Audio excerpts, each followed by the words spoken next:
생명의 약속대로 그리스도 예수의 사도된 바울은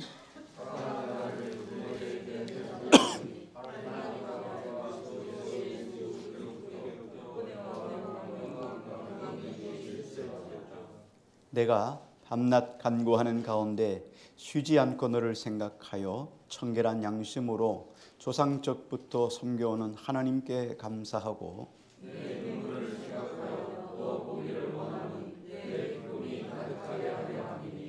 이는 내 속에 같이요 이는 내 속에 거짓이 없는 믿음이 있음을 생각함이라.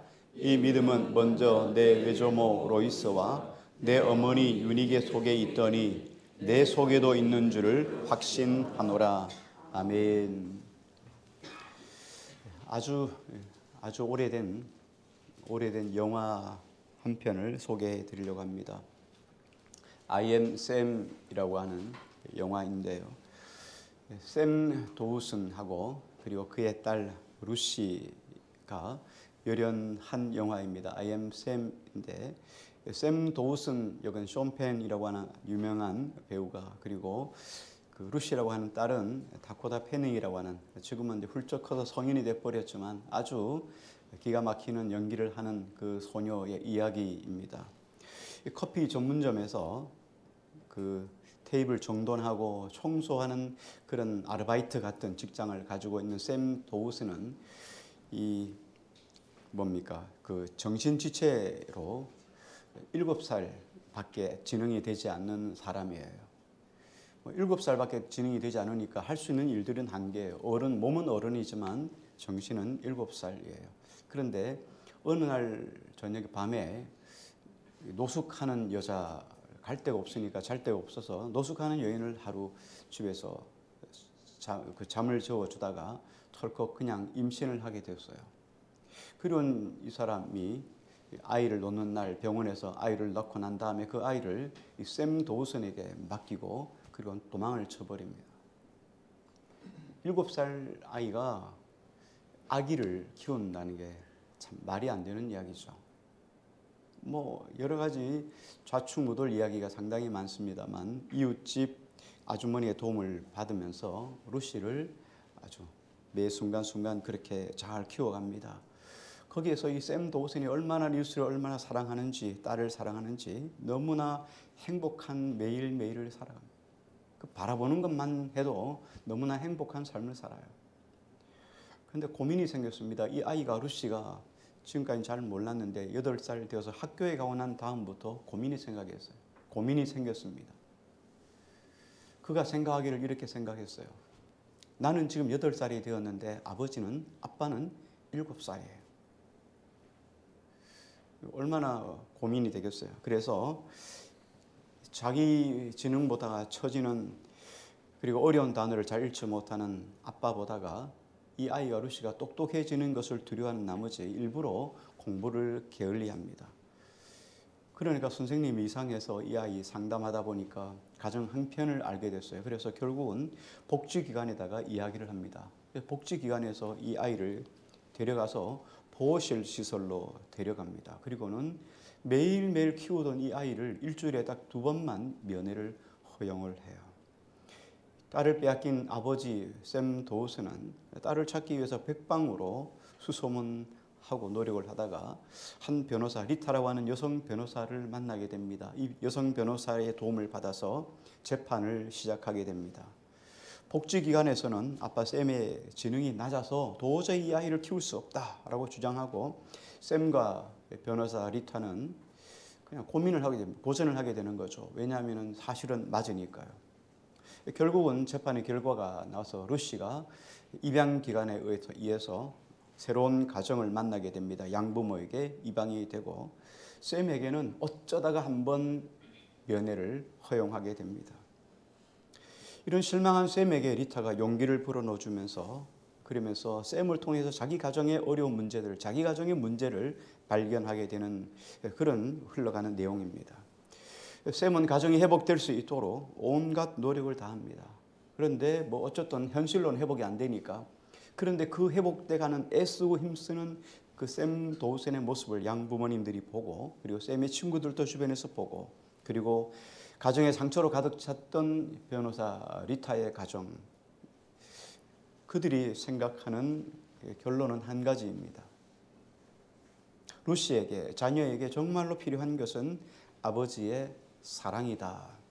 아버지의 사랑이 이 자녀를 키운다. 그래서 그들이 보다 가까이에서 행복하게 살 수 있도록 마음을 모아주는 것으로 영화는 끝이 납니다.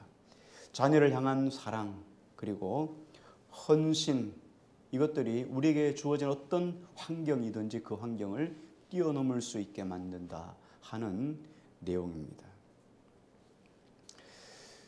바울이 지금 감옥에 갇혀 있습니다.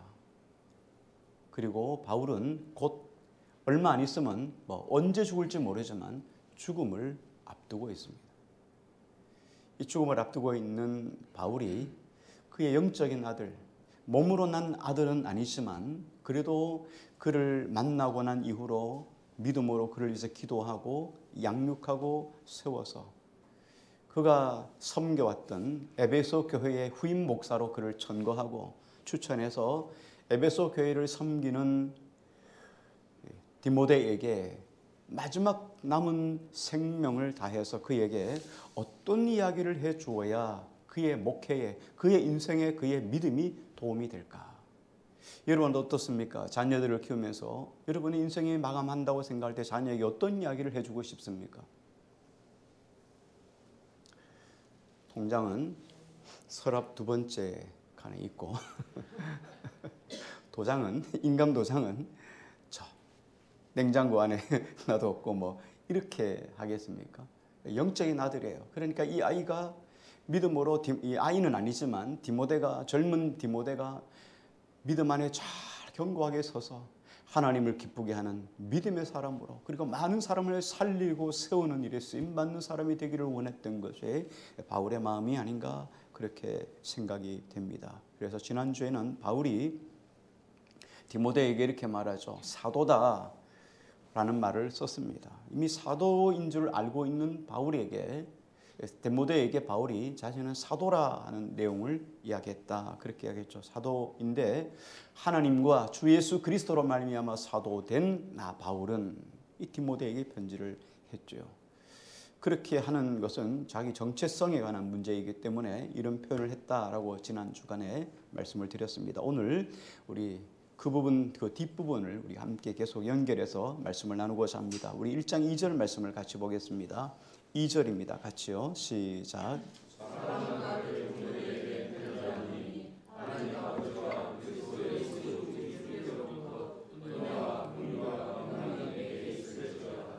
예, 바울은 디모데를 사랑하는 아들이라고 이야기를 합니다. 여러분, 자녀들에게 사랑한다라는 말을 참 하기가 쉽지 않잖아요.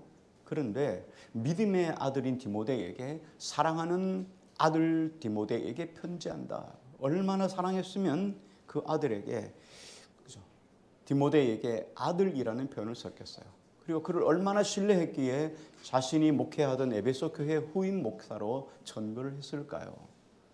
그리고 그에게 이 땅을 사랑하면서 이 땅의 삶 속에서 믿음이 견고한 자로 세워지기를 바라는 그 마음으로 편지를 한 그 바울의 마음이 어떨까요? 바울은 디모데에게 사랑하는 아들 디모데에게 편지하노니라고 말씀하시면서 뭐라고 말하냐면 주께로부터 은혜와 긍휼과 평강이 너에게 있기를 원한다라고 이야기를 했어요. 다시 말하면 바울이 디모데에게 은혜와 긍휼과 평강이 있기를 축복한다, 이런 이야기예요. 우리 모두가 살아가는 동안에 다 받기를 원하는 게 이런 복이죠. 이런 복은 누구나 예의 없이 우리가 다 받기를 원합니다. 자기 자식에게 저주와 심판이 있을 것이다, 전쟁이 임할 것이다, 이렇게 말하는 부모가 세상에 어디 있겠습니까? 부모는 자식에게 다 은혜와 긍휼과 평강이 있기를 원한다. 이게 부모가 자녀에게 줄 수 있는 최고의 어떤 복이 아닐까 생각이 됩니다. 그런데 문제가 뭐냐면 누구나가 다 이런 복을 받기를 원하지만 이런 복을 받는 그릇이 되는 것을 본받으려고 하는 사람은 많지 않다는 거예요. 우리가 복은 좋아하지만 복을 받을 준비하는 것을 우리가 싫어한다는 거예요. 우리가 하나님 앞에 기도하면 여러분 하나님이 우리의 모든 기도를 다 들어주신다는 것을 믿습니까? 예. 그런데 기도한다고 하나님이 다 들어주는 건 아니에요. 왜? 기도에 대해서 하나님 무조건 다 들어주시지만 그것을 받을 만한 그릇이 준비되지 않으면 안 되기 때문에. 앞서서 말씀드렸습니다. 바울은 예수 그리스도와 그리고 하나님께로부터 사도로 부르심을 받은 나 바울이라고 소개를 했습니다. 이미 자신의 아들 같은 디모데이기 때문에 바울이 사도라는 걸 다 알고 있음에도 불구하고 굳이 사도라고 기록한 이유가 뭘까? 앞에서 말씀하셨던 것처럼 사도라고 하는 정체성에 관한 문제예요. 내가 사도로 부름을 받고 사도로 삶을 살아왔던 것처럼 너도 에베소 교회 목사로 너는 신실한 믿음의 사람이 되어야 된다는 정체성에 대한 깨우침을 주기 위해서 나 사도된 바울이라는 말을 썼다는 거예요. 하나님이 우리에게 세상에서 우리를 부르실 때에 그냥 예수 믿고 구원받고 영생 얻고 복받고 이렇게 해서 단순히 부른 게 아니라 우리 부르심 앞에는 반드시 부르심에는 사명이라는 게 있어요. 우리 부른 것을 소명이라고 하죠. 그 부르심에게는 반드시 소명에는 사명이 들어가 있어요. 한 사람 한 사람 모두를 부를 때 하나님이 소명할 때 사명을 같이 주는데 하물며 우리가 직분을 받는데 그냥 하나님이 직분을 그냥 부르기 쉽기 위해서 누구누구 씨 누구누구 성도님 이렇게 부르기 좀 민망해서 집사 권사 장로를 준 건 아니란 말이에요. 그 부르심 앞에는 반드시 끊임없이 사도라는 말 그리고 하나님이 사랑하는 아들 디모데라고 하는 자기 정체성에 대해서 이렇게 기록한 이유가 있다는 말이에요. 성경은 우리에게 끊임없이 내가 누구인가 인간은 누구인가를 보여주는 자기 정체성을 깨닫게 해 주십니다. 말씀을 읽다 보면 나는 어떤 존재인가를 발견하게 돼요. 자기 정체성을 알아야 내 삶이 어떻게 삶을 살아갈 것인가를 결정하기 때문이에요. 내가 하나님의 사람인가? 그러면 하나님의 사람답게 살려고 몸부림치게 되는 거예요. 내가 목사인가? 인격이 좋아서 목사가 된 거 아니라 목사이기 때문에 나는 바른 인격의 사람이 되어지려고 애쓰고 힘써야 된다 이거예요. 넌 사도다. 예수 그리스도와 하나님께로부터 부르심을 받았기 때문에 너는 하나님이 너에게 준 사명대로 삶을 살아야 된다. 그래서 사도다라는 말을 쓰는 거예요. 바울이 디모데에게도 동일한 이야기를 합니다. 복을 받으려면 그 복에 걸맞는 사명을 감당해야 된다는 거예요. 바울이 사랑하는 자녀 디모데에게 은혜와 긍휼과 평강을 주신다 이렇게 이야기하는데 은혜와 긍휼과 평강이 어디서부터 나오죠? 1장 2절은 이렇게 말합니다. 하나님 아버지와 그리스도 예수 우리 주께로부터 나온다. 우리를 부르시는 분, 우리를 소명하시는 분, 우리를 부르신 분도 하나님 그리고 주 예수 그리스도이시고 그리고 복을 주시는 분도 하나님, 복을 주시는 분도 예수 그리스도라는 거예요. 그러니까 부르심과 사명과 복은 어디에서 나옵니까? 동일한 곳에서 나오는 거예요. 한 곳으로부터 나오는 거예요. 이게 분리가 되지 않았다는 거예요. 이런 복 받기를 원합니까? 그러면 나를 부르신 분이 누구인지, 내게 소명을 주시는 분이 누구인지, 내게 사명을 주시는 분이 무엇인지를 알으셔야 돼요. 그분을 내가 알지 못하고 나는 복만 받으면 된다라고 생각하면 복을 받을 수가 없는 거예요. 이 세 가지는 항상 함께 연결되어 있습니다. 하나님의 부르심에 대한 사명을 망각하면 내가 어떻게 하나님께 복을 빌 수 있겠어요? 복 주시는 분이 누구인지를 모르는데 어떻게 우리가 복을 받을 수가 있겠어요? 자녀에게 은혜와 긍휼과 평강이 임하기를 구하고 싶다면 하나님을 먼저 어떻게 불러야 됩니까? 아버지로 불러야 돼요. 아버지로 대하고 아버지 같은 친밀한 관계가 돼야 되고 예수 그리스도를 나의 주라고 불러야 돼요. 여러분 주가 뭡니까? 우리가 주님 이렇게 이야기를 하잖아요. 많은 분들이 주님과 주님을 잘 분별을 못합니다. 주님은 저기 술집에 사는 게 주님이고 우리는 주님이라는 말을 써요. 자, 주님이 무엇입니까? 나의 주란 뜻이에요. 나는 그분의 종이란 뜻이에요. 그분의 뜻대로, 그분이 원하는 대로, 그분이 계획하는 대로 삶을 살아가겠다라고 하는 고백이 주님이에요.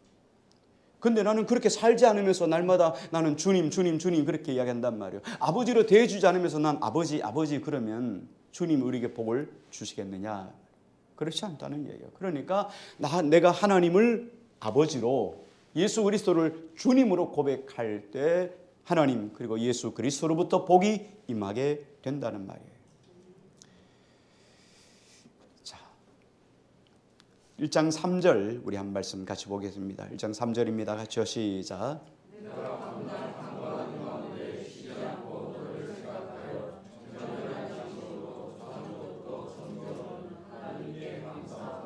예, 자기 정체성에 대한 것을 깨달았고 난 다음에 바울은 계속해서 디모데에게 이렇게 이야기를 합니다. 내가 밤낮 간구하는데 쉬지 않고 너를 생각했다. 바울은 디모데 때문에 하나님께 감사했다.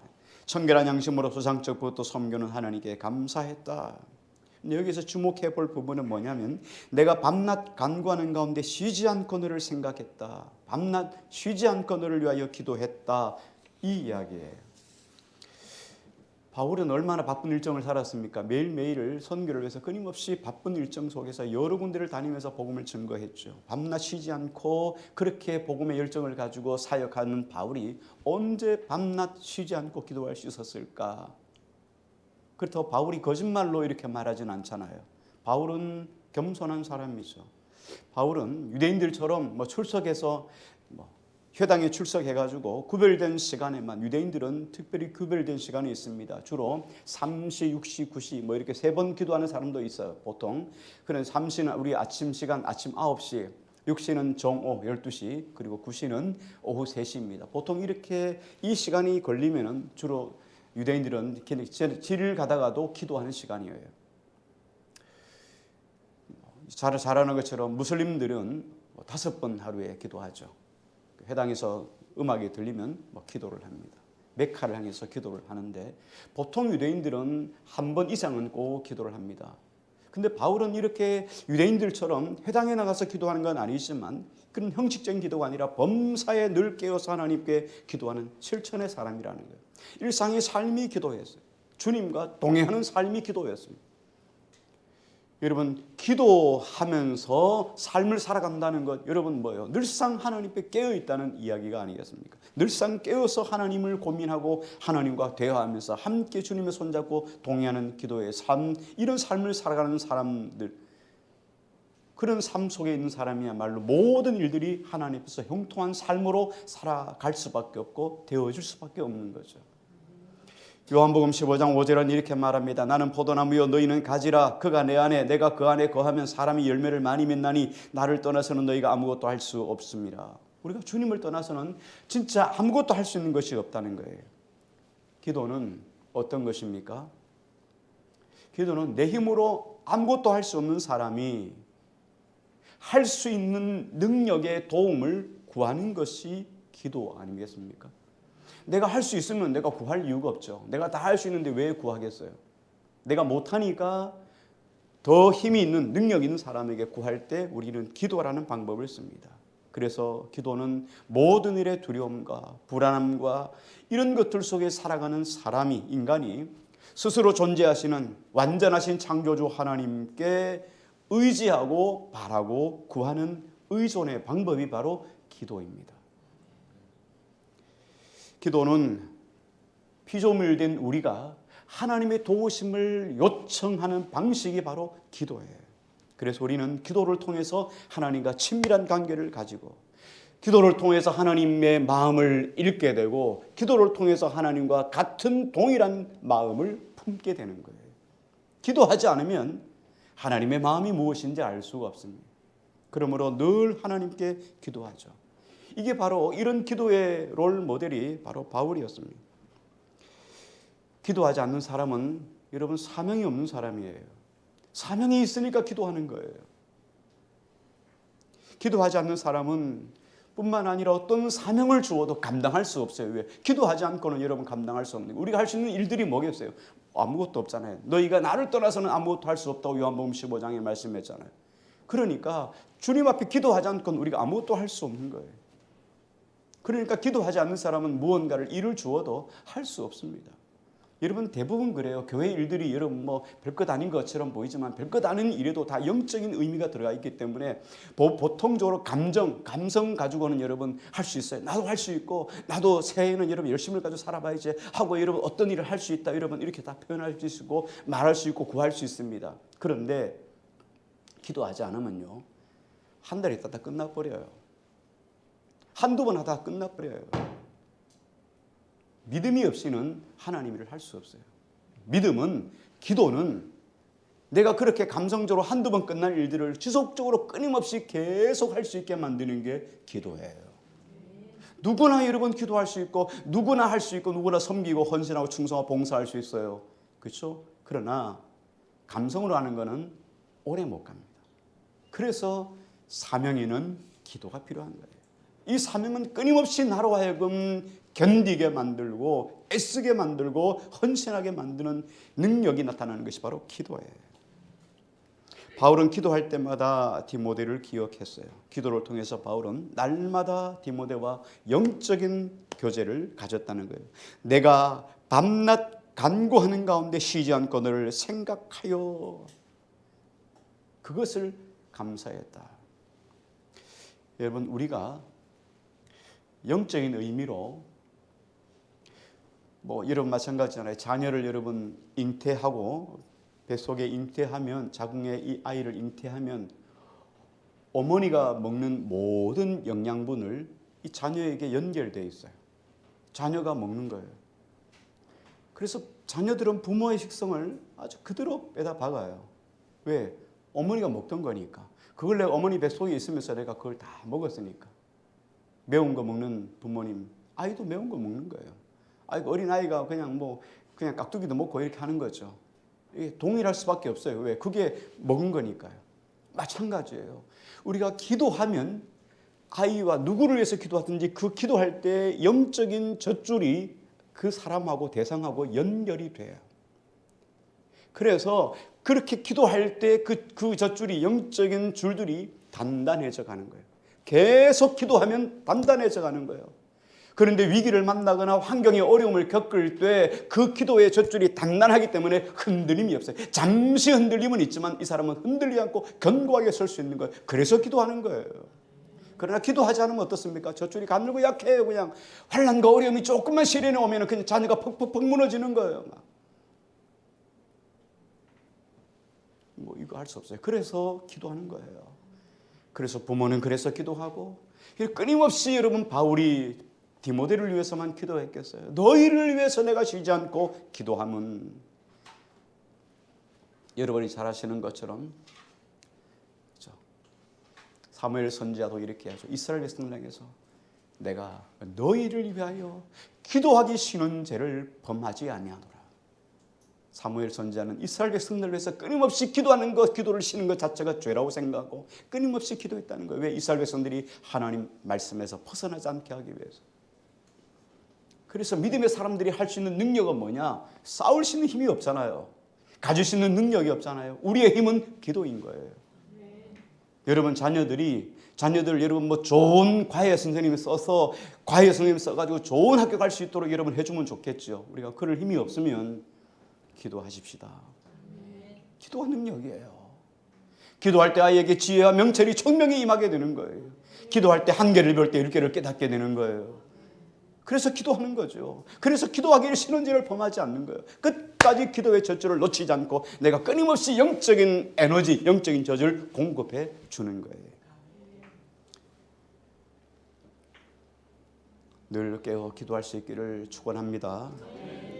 바울이 이런 디모데를 향해서 청결한 양심으로 소상적부터 섬겨오던 하나님께 감사한다 이렇게 표현을 했어요. 하나님은 바울이 새롭게 생긴 신들이 아니라, 새롭게 섬겼던 신이 아니라 아브라함 때부터 이삭 때부터 그다음 야곱부터 요셉까지 계속 역사적으로 섬겨오던 대상이 하나님이에요. 근데 그 하나님을 어떻게 섬겼습니까? 여기 보니까 조상 때부터 어떻게 했습니까? 청결한 양심으로 섬겨왔다. 바울이 하나님을 어떻게 섬겼냐면 청결한 양심으로 섬겨왔다는 거예요. 조상 때부터, 아브라함 때부터, 이삭 때부터, 야곱 때부터, 요셉 때부터 계속 쭉쭉쭉쭉 해오면서 그 조상들이 섬겨왔던 그 하나님을 바울이 어떻게 섬겼다고요? 청결한 양심으로 섬겼다.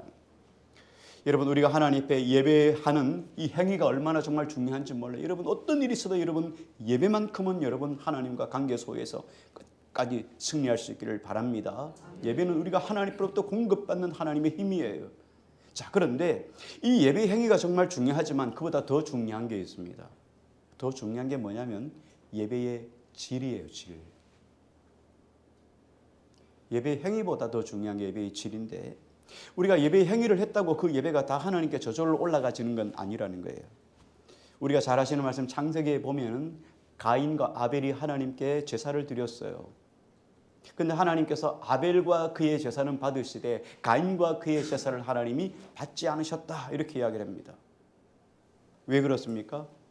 가인의 길이 어그러졌기 때문에, 그의 행위가 하나님 앞에 함량 미달이었기 때문에. 로마서 12장은 이렇게 말합니다. 너희 몸을 하나님이 기뻐하신 산 제사로 드리라. 이는 너희의 드릴 영적 예배라. 영적 예배는 무엇입니까? 너희는 이 세대를 본받지 말고 오직 마음을 새롭게 함으로 변화를 받아 아버지의 기뻐하시고 온전한 뜻이 무엇인지 분별하여서 삶을 살아가는 것이 영적인 예배라는 거예요. 다시 말하면 삶이 없는 예배, 엑소다 이 말이에요.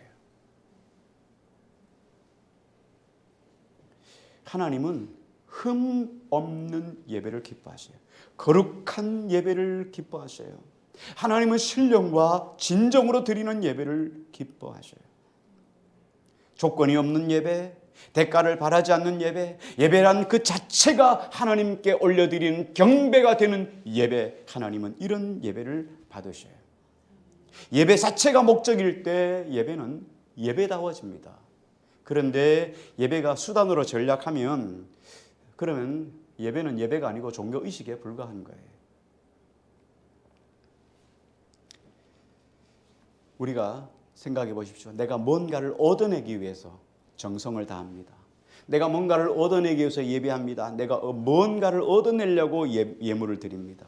그럼 이거는 필시는 어떻게 해요? 종교의식으로 전락해지고 말아요. 여러분, 의식이라는 게 뭡니까? 종교의식이라는 건 뭐냐면 윤리가 따라가지 않는 거예요. 내가 사기꾼이든 거짓말장이든 뭐 도둑이든 뭐 간음을 했든 살인을 했든 관계없어요. 예배에 참석해서 헌금 드리고 예배를 거창하게 드리면 멋있잖아요. 예배자 같잖아요. 그러니까 예배의식, 종교의식으로만 예배를 드리면 되는 거예요. 뭐 108번뇌를 하든지 뭐 절을 많이 하든지 이렇게 하면 신이 들어준다고 생각하는 게 종교의식이에요. 그러나 기독교는 그렇지 않습니다. 삶이 따르지 않는 예배는 하나님 받지 않으신다. 그래서 기독교는 절대적인 윤리를 요구하는 거예요. 하나님 앞에 은혜를 받기 원하느냐? 하나님과 교통되기를 원하느냐? 하나님의 복을 받기를 원하느냐? 그러면 삶이 바뀌어진다는 말이에요. 그러니까 예수 믿고 삶이 안 바뀌어지는 건 그거는 기적이에요. 기적이에요. 살아계신 하나님이 내 안에 들어오시고 하나님의 살아있는 말씀이 내 안에 들어오는데도 안 바뀐다. 이거는 어떻게 방법이 없잖아요. 그래서 바뀔 수밖에 없어요. 근데 바뀌는 게 어떤 사람은 KTX처럼 바뀌는 사람이 있고 어떤 사람은 저 3등 열차처럼 바뀌는 사람이 있어요. 참 안 바뀌는데 바뀌어요. 안 바뀌는 것처럼 바뀌어요. 어떤 사람은 씩씩씩, 어떤 사람은 정말 바뀌는 게 착착착 빨리빨리 보이는 사람이 있어요. 근데 어떤 사람은 정말 더디게 안 바뀌는 것 같아요. 근데도 돌아보면 바뀌어 있어요. 하나님 안에서는 다 이렇게 바뀌고 회복될 줄로 믿습니다. 바울이 하나님께 감사한 이유가 무엇이었습니까? 많은 감사의 제목이 있었지만 바울은 이렇게 이야기를 합니다. 내가 밤낮 간구하는 가운데 쉬지 않고 너를 생각하여 청결한 양심으로 수상적부터 섬기는 하나님께 감사한다. 그 감사의 이유가 무엇입니까? 바울은 디모데가 있다는 그 자체만 가지고도 하나님께 감사하는 거예요. 바울은 디모데를 자녀로 사랑한다 그렇게 이야기를 했죠. 자녀를 사랑한다.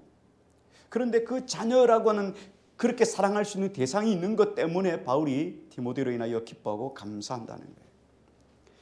여러분, 감사는 우리가 늘상 해야 될 일이고 성도의 마땅한 바이고 당연히 해야 되는 것이 감사예요. 그런데 중요한 건 뭐냐면 감사의 이유가 뭐냐. 여러분, 감사의 이유에 따라서 감사의 질이 결정되기 때문에. 자, 예를 들어서 여러분, 자녀가 용돈을 줬어요. 감사하죠? 감사해요. 자녀가 성적이 좋아졌어요. 어때요? 할렐루야죠. 감사.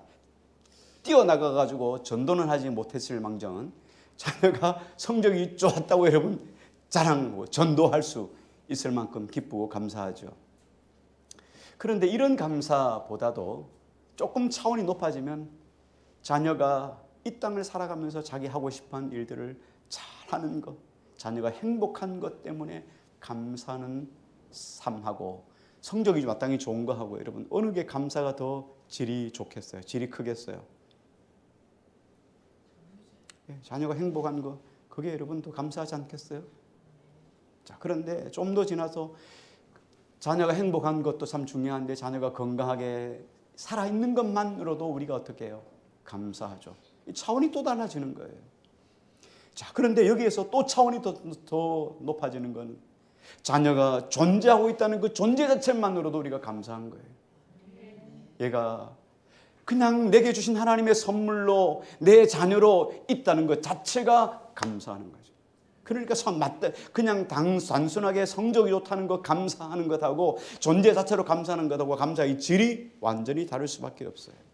감사의 질이 차이가 날 수밖에 없다는 거예요. 바울은 기뻐하는데 어떡합니까?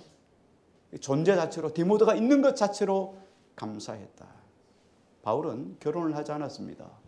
그런데 믿음으로 발굴해서 믿음으로 만났던 이 디모데가 잘 자랄 수 있도록 영적인 것들을 가르치고 교훈하고 때때로는 책망하기도 하고 그렇게 해서 성장에 가서 믿음의 견고한 목사가 되어서 그가 잘 목회하던 에베소 교회 목사로 그리고 그렇게 위임하고 난 다음에 그리고 마지막 순간까지 자기 목숨이 끝나는 그날까지 끊임없이 잘 목회를 할 수 있도록 좋은 신실한 목사가 되도록 끊임없이 밤낮으로 기도하고 격려하고 또 한편으로는 그가 자기 옆에 있다는 것 자체를 기뻐하고 감사했을 때 얼마나 그 감사의 질이 감사의 깊이가 크겠습니까?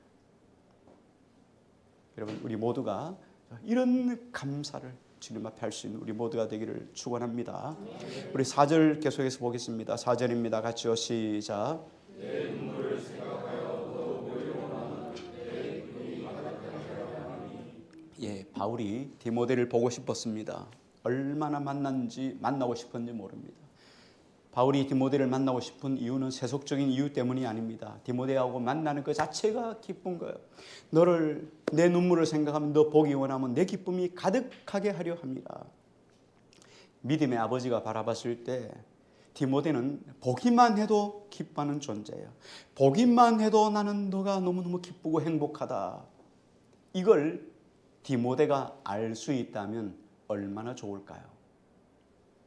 여러분 자녀들이 여러분의 부모님들이 얼마나 너를 사랑하는지 너가 공부 잘해서가 아니고 너가 똑똑해서가 아니고 너가 좋은 직장이 있어가 아니고 너가 용돈 많이 줘서가 아니고 그냥 너가 자녀로 나의 자녀로 있다는 것 자체만 가지고도 기쁘다. 이걸 자녀가 안다면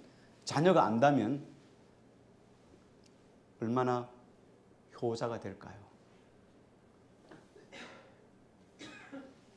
믿음의 아버지가 바라볼 때 이 바울에게 기쁨을 충만하게 내 기쁨이 가득하게 한다는 것을 디모데가 안다면 디모데가 얼마나 용기를 얻고 힘을 얻을 수 있겠습니까? 부모는 오로지 자식 편이잖아요. 웨스트 웨스트 포인트 미국 육군 사관학교에서 졸업식이 있었습니다.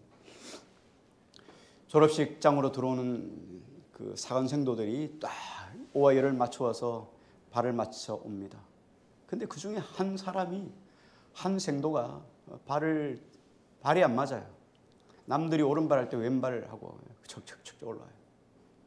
그게 아버지 눈에 보이지 않겠습니까? 그 아버지가 대뜸 입으로 확 열이 받아서 한마디 이야기하는 거예요. 우리 아들 빼놓고 저놈들은 다 발이 틀렸다.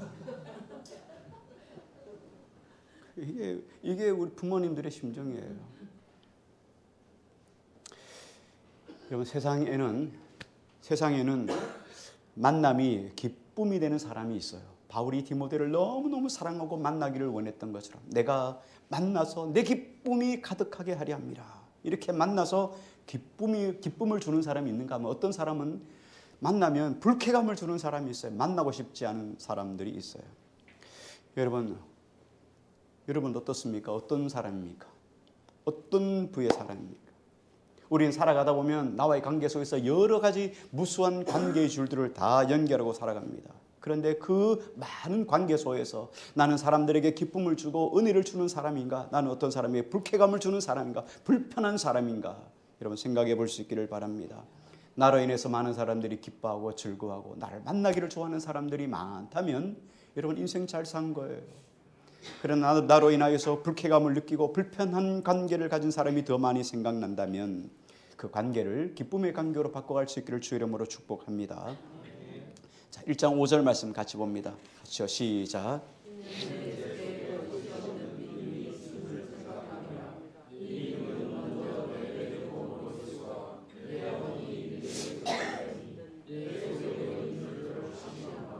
아멘. 바울이 디모데를 보기를 기뻐하면서 이렇게 이야기합니다. 디모데를 칭찬하죠. 디모데에게 칭찬하면서 이렇게 말합니다. 이는 내 속에 너를 만나서 기쁨을 함께 누리기를 원하는 이유는 뭐냐면 너는 어떤 사람이에요? 기쁨을 주는 사람이라는 거예요. 기쁨을 주는 사람인데 왜 기쁨을 주는 사람이 됐냐? 내 속에 거짓이 없는 믿음이 있기 때문이다. 여러분 사람의 안에 품은 내용물들은 다 밖으로 드러나잖아요.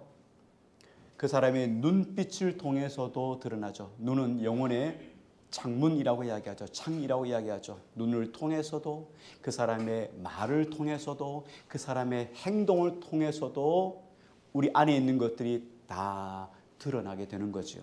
자, 그래서 바울은 디모데를 너무너무 기뻐하는데 디모데가 어떤 사람이었기 때문에요? 불편을 주는 사람이 아니라 기쁨을 주는 사람인데 그 기쁨이 어디서부터 왔어요? 거짓이 없는 믿음으로부터 왔기 때문에 그 사람을 만나면 그 안에 거짓이 없는 믿음이 있기 때문에 그 사람은 어떤 이야기를 해도 그 사람은 진실과 진실이 통하니까 늘 만나고 싶고 차 한잔을 나누고 싶고 힘들고 어려울 때 함께 같이 부담 없이 차를 맞을 수 있는 그런 좋은 사람이 있는가 하면 어떤 사람은 그 안에 다 감추고 어떻게 해요? 내면에 있는 것들은 감추고 그런 것만 형식적인만 이야기를 하면 서로 교제가 이루어질 수 없죠. 그런 사람은 불편한 사람이에요. 한 번은 만났는데 두 번, 세 번은 만나고 싶지 않은 사람이 있어요. 근데 디모데는 안 그랬어요. 거짓이 없는 믿음이 그 안에 있었다는 거예요. 믿음의 아버지가 믿음의 아들인 디모데에게 너의 마음속에는 거짓이 없는 믿음이 있다 이렇게 평가할 때 디모데가 이야기를 들었다면 여러분 얼마나 행복할까요? 이 편지, 이 마지막 바울의 편지를 들으면서 바울이 자기를 향해서 내 안에 거짓이 없는 믿음이 있다 이렇게 평가를 받았으면 여러분 디모데가 얼마나 행복했을까요? 신앙생활을 하다 보면 여러 가지 오해를 받을 때가 있죠. 위험을 받을 때가 있고 모함을 받을 때가 있고 그럴 때 누군가 나를 신뢰할 수 있는 진실한 한 사람이 있다면 너는 거짓이 없는 믿음이 있어 라고 말해줄 수 있다면 여러분 신앙생활의 어떤 난간도 우리가 너끈히 이길 수가 있을 거예요.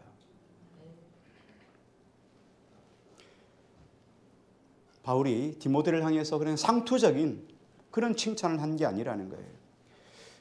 그가 거짓이 없는 믿음을 가졌다는 칭찬을 했는데 그 칭찬에 근거가 있어요. 그냥 잘 될 겁니다. 당신 잘 될 겁니다. 너는 착합니다.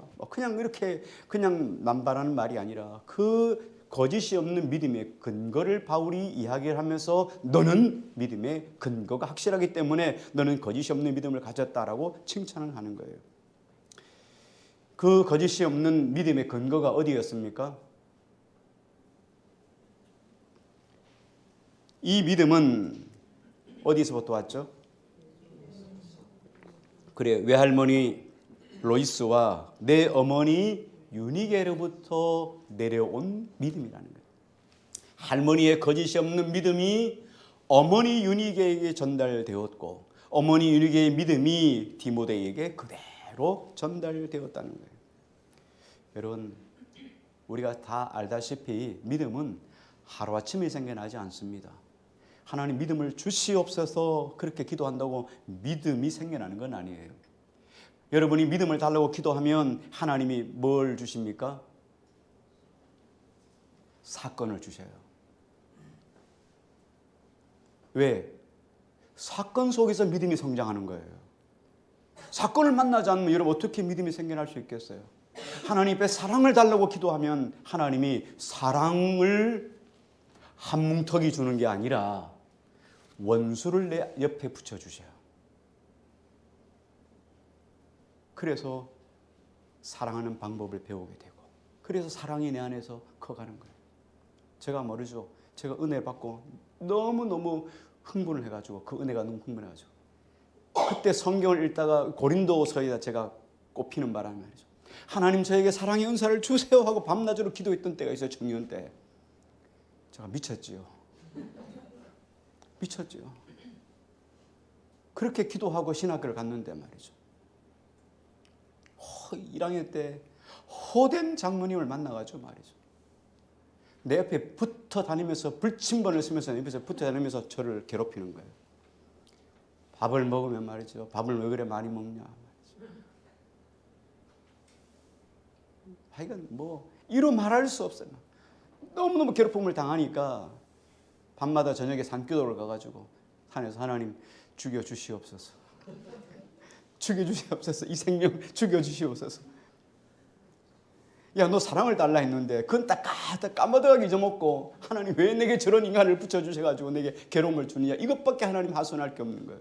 그런데 말이죠. 어느 세월이 지나고 보니까 내게 어떤 시련과 환난을 이겨낼 수 있는 그런 근육이 생겨난 거예요. 나도 모르게 생겨난 거예요. 하나님의 믿음을 달라고 하면 사건을 줄 거고 하나님이 사랑을 달라면 원수를 붙여주는 거예요. 여러분 하나님 옆에 복을 달라고 하면 여러분 어때요? 복에 걸맞는 하나님 환경을 먼저 주시는 거예요. 그래서 그런 사람으로 만들어 가는 거죠. 믿음도 마찬가지예요. 믿음은 절대로 하루아침에 생겨나지 않아요. 오늘 여기 보니까 외조모 로이스와 어머니 유니게 사이에서 태어난 그 믿음, 거짓이 없는 믿음이 그대로 연결되었다고 하는데 여러분 모태신앙 좋은 것이긴 하지만 뭐 좋겠죠. 그냥 지금 당대의 믿은 것보다는 어머니의 믿음, 할머니의 믿음을 신앙생활을 받았으니까 3대가 아니겠어요. 그러니까 믿음이 얼마나 좋겠어요. 참 좋은 것이에요. 왜냐하면 우리의 믿음이라는 건 뭡니까? 누군가에게 뭔가를 보았기 때문에 그걸 우리의 믿음으로 삼는 거거든요. 보지 않고 어떻게 여러분 믿음이라는 걸 찾을 수 있겠어요? 믿음은 여러분 다 우리가 흉내내기로부터 출발하는 것이 믿음이에요. 그러면서 그 믿음이 본질로 들어가서 주님을 만남을 통해서 오늘 본질의 믿음으로 그렇게 존재해지는 거지요. 자, 그래서 부모에게서 어떤 일이나 환경이나 사건마다 부모님을 보니까 부모님이 사건을 만날 때 어떤 일들을 만날 때 어떤 환경 속에 있을 때 부모님이 어떻게 행동을 하더라 그걸 나의 믿음으로 삼는 거예요. 부모님이 고난을 만날 때 미친놈 죽일 놈 하면서 원망 불평을 하든가 아니면 꿋꿋이 무릎을 꿇고 눈물로 기도하든가 그 모습을 보면서 자녀들이 시련을 만나면 기도하는 거구나. 이걸 보면서 자녀들이 믿음을 갖게 되는 거예요. 그걸 본받고 자라게 되는 거예요. 부모님이 내리는 결정 하나하나, 부모님이 행동하는 그 행동 하나, 기도하자. 무슨 일을 만나면 기도하자. 기도하는 모습이 무릎을 꿇는 모습을 보고 기도하는 모습을 보면 자녀들은 기도하면 되는구나. 기도의 흉내를 내기 시작하는 거예요. 그러다 믿음을 받는 거예요. 나 교회다 지금. 철야한다. 새벽 예배 가 있단 말이죠. 철야한다. 기도한다. 그렇게 기도하는 모습을 보면 자녀들은 시련을 만나면 기도하는 거구나. 새벽 자단을 쌓는 거구나. 그래서 자녀들이 어떤 환난을 만날 때 정체성을 굳게 가지는 거예요. 기도하면 이길 수 있다. 감당할 수 있다는 것을 갖게 되는 거예요. 이러면서 믿음이 자라는 거예요. 바닷가에 개 한 마리가 말이죠. 큰 대게 한 마리가, 삼척 대게 한 마리가 조그마한 새끼들을 딱 갖다 놓고 일일로 정리해 놓고 다 차렷 열중샷 하고 난 다음에 지금부터 앞으로 갓, 아빠처럼 따라와 하고 앞으로 갓. 그리고 자기가 옆으로 걷는 거예요. 걔들이 옆에 다 옆으로 걷죠. 옆으로 걷지 말고 앞으로 걸으라니까. 하고 자기는 또 옆으로 걷는 거예요. 죽었다 깨나 보세요. 아이들이 제대로 걷겠어요. 부모가 바른 본을 보이지 않으면 어떻게 자녀가 바른 본을 볼 수 있겠어요? 여러분 신앙이 그렇지 않겠습니까? 여러분 새신자들이 들어와서 뭘 보고 신앙생활을 하죠? 믿음의 직분자들을 보고 신앙생활을 하는 거예요. 직분자들이 어떻게 교회를 섬기는가, 어떻게 영적으로 신앙생활을 하는가, 어떻게 기도하는가를 보면서 따라하는 거예요. 여러분 잘 들어보세요. 새신자들이 기도하는 거 보면 여러분 다 교회에서 대피 기도하는 모습을 보고 듣고 그대로 따라해요. 그렇죠? 어디서 보고 이러면 하겠어요? 여러분 책을 보고 연구하겠습니까? 그렇죠? 듣고 하는 거예요. 보고 하는 거예요. 신앙생활은 그렇게 해서 잘하는 거예요. 그런데 이 디모데가 외할머니를 바라면서 외할머니 로이스로부터 배웠어요. 외할머니가 하나님 앞에 늘 진실했단 말이에요. 거짓이 없는 진실한 믿음을 보고 이 디모데가 따라간 거예요. 그런데 그 믿음을 어머니도 따라야 하는데 어머니의 신앙도 보니까 똑같이 거짓이 없는 믿음을 가진 거예요. 진실한 믿음, 하나님 앞에 진실해요. 하나님 앞에 거짓이 하나도 없는 그 믿음 그대로 가는 거예요. 여러분 요즘 아이들 믿음 밖에 있는 세상에 여러분 일들을 많이 보죠. 황당한 일들을 우리가 너무너무 많이 보잖아요. 자녀들이 이 아이들이 어떻게 될까? 미래가 얼마나 걱정된 일들이 여러분 얼마나 많아요. 왜 그렇겠어요? 다 부모가 하는 대로 하는 거예요. 부모가 그렇게 잘못할 때 여러분 야단치고 바른 길이 무엇인지 바른 시민이 무엇인지를 가르쳐 줬다면 자녀들이 그렇게 잘하지 않죠. 놓아두면 되지 않는 거예요. 디모데는 외조모 로이스와 어머니 유니게로부터 배운 그 믿음을 가지고 성장해서 목사가 되었습니다. 그러니까 여전히 그 사명 가지고 에베소 교회를 섬길 때 거짓이 없는 믿음으로 성도를 섬겨 나가는 거예요. 여러분 이런 믿음의 본을 여러분 중에 여러분 가운데 그런 본보기가 있다면 잘 배워갈 수 있기를 원합니다. 또 여러분은 또 다른 사람들에게 본보기예요. 새신자들에게 그리고 여러분의 자녀들에게 본보기예요. 그래서 여러분들이 믿음의 걸음을 잘 걸어야 되는 거예요. 근데 이상하게 말이죠. 한국 교회가 잘못된 직분자들의 모습을 잘못된 것을 보고 그것이 신앙인 줄 알고 그렇게 걸어가는 사람들도 여전히 많이 있어요. 우리 모두가 정말 바울이 디모데를 기뻐하며 사랑했던 것처럼 이 디모데가 바른 믿음, 거짓이 없는 믿음을 가지고 잘 여기까지 살아왔던 것처럼 그를 바라보며 바울이 기뻐했던 것처럼 우리 모두가 누군가에게는 롤모델이 되고 또 누군가에게는 여러분 본받을 수 있는 롤모델을 쫓아가는 그런 신실한 신앙인이 됩니다. 거짓이 없는 믿음을 가지고 살아가는 우리 모두가 되기를 주의 이름으로 축원합니다.